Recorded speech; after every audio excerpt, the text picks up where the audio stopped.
যদি বেলডাঙ্গার ঘটনা ঘটলো, আমি বললাম যে কোনো ধর্মের কোনো অপমান করা হচ্ছে এটা গরিত অপরাধ, বাট তারপরে যারা যেই বেরোবে যে ধর্মের হোক একদম শুট অ্যাট সাইট, দাঙ্গাবাজদের মাথা গুড়িয়ে দিতে হবে।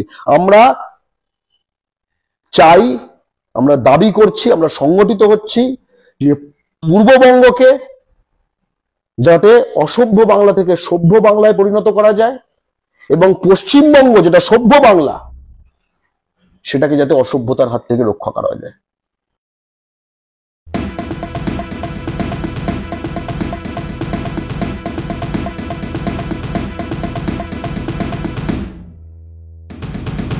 কদিন আগে উড়িষ্যা থেকে পিটিয়ে পিটিয়ে যেই বিজেপি ক্ষমতায় এলো, হিন্দু মুসলমান নির্বিশেষে বাঙালিগণকে পিটিয়ে পিটিয়ে তাড়ানো হলো বাংলাদেশি বলে, এবং একটা ভয়ঙ্কর জায়গাটা চলে যাচ্ছে।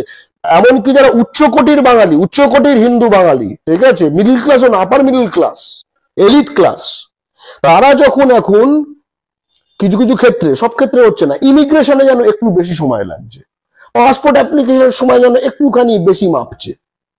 আমাদের এই অবস্থাটা কি করে হয়ে গেল যে রাষ্ট্র আমাদের বাঙালির রক্তে স্বাধীন হয়েছে, যার নিদর্শন এখনো সেলুলার জেলে 80% বেশি যেখানে যারা দ্বীপান্তর হয়েছিল তারা আমাদের এই বাঙালি। মানে এই ভয়ঙ্কর অবস্থাটা কিন্তু, মানে আমি কিভাবে এটার সমাধানটা পরপর পরপর যে লাইনগুলো দিয়ে গেলাম, কিন্তু এটা বাস্তবায়নের জন্য কিন্তু প্রতিটি বাঙালিকে এক হতে হবে। এটা ছাড়া অন্যের ওপর ডিপেন্ড করা আর এই নাটকগুলোতে বয়ে যাওয়া, এই দিয়ে আমাদের কিচ্ছু হবে না। এবং একই সঙ্গে এটাও খুব গুরুত্বপূর্ণ যে ওইখানকার হিন্দু বাঙালির সুরক্ষা, জানমালের সুরক্ষা নাম করে আসলে এই পশ্চিমবঙ্গে দাঙ্গা বাঁধানোর, এই পশ্চিমবঙ্গে হিন্দু মুসলমান সম্পর্ক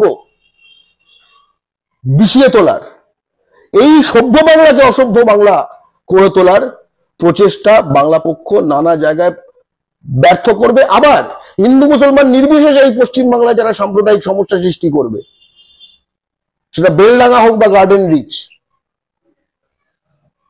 ঠিক আছে, অথবা ডোমজুর, বাংলা পক্ষ কিন্তু পথে নেমে যায়। প্রতিটি জায়গায় আমরা পুলিশ স্টেশনে গেছি এবং আমরা দোষীদের আমরা বলেছি, যদি বেলডাঙ্গার ঘটনা ঘটলো, আমি বললাম যে কোনো ধর্মের কোনো অপমান করা হচ্ছে এটা গরিত অপরাধ, বাট তারপরে যারা যেই বেরোবে যে ধর্মের হোক একদম শুট অ্যাট সাইট, দাঙ্গাবাজদের মাথা গুড়িয়ে দিতে হবে। আমরা চাই, আমরা দাবি করছি, আমরা সংগঠিত হচ্ছি যে পূর্ববঙ্গকে যাতে অসভ্য বাংলা থেকে সভ্য বাংলায় পরিণত করা যায়, এবং পশ্চিমবঙ্গ যেটা সভ্য বাংলা সেটাকে যাতে অসভ্যতার হাত থেকে রক্ষা করা যায়। আপনারা দেখছেন আওয়াজ, রোজকারের হক কথা। ফর মোর আপডেটস অ্যাবাউট আওয়াজ, please subscribe our YouTube channel.